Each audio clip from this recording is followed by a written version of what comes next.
I mentioned the framework we call the essential work of school boards, and I want to briefly narrate the cycle as we've described it, but let me give you an even broader, briefer summary.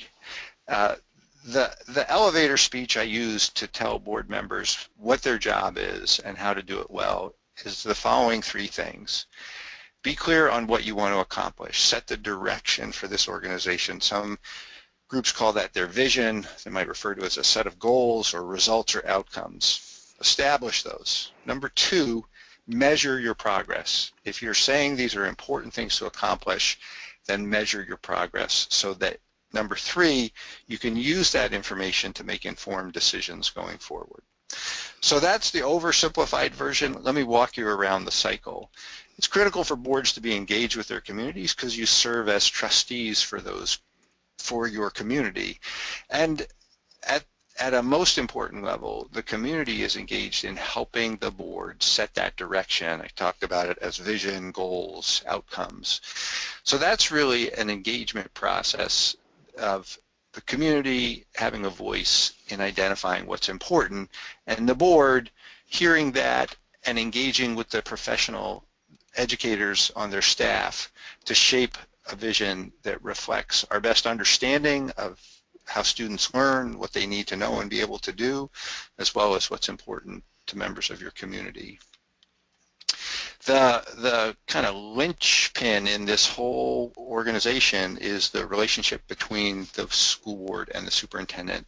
Superintendent serves as the chief executive officer of the organization and is in statute the one employee of the board. So that's a critical relationship to work at, to continually improve, to learn from, and it's certainly a new experience for new board members to fundamentally supervise a very experienced educator, because he or she typically knows a great deal more about the organization and the work that needs to be done. So it's a important balance to strike, but one to really pay attention to.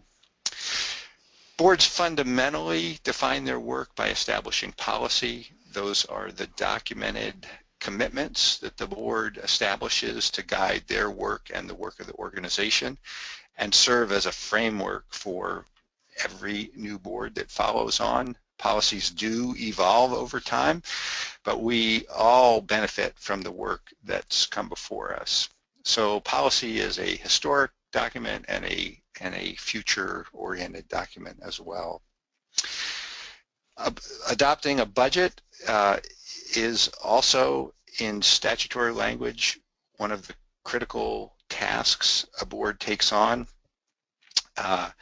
We often talk about providing a high-quality education for all students and a good return on investment for all taxpayers. So the budget is that document that reflects the balance between what you want to provide for all of your students and what you believe you can ask from all of your taxpayers. And finally, and I mentioned this really in that brief overview, monitor your progress. If you've declared that you intend to accomplish the following things, contributing citizens, creative problem solvers, thoughtful, engaged members of your community, then figure out how you're going to measure progress on that so that you can, number one, reinforce successes, and number two, address those areas that may need improvement.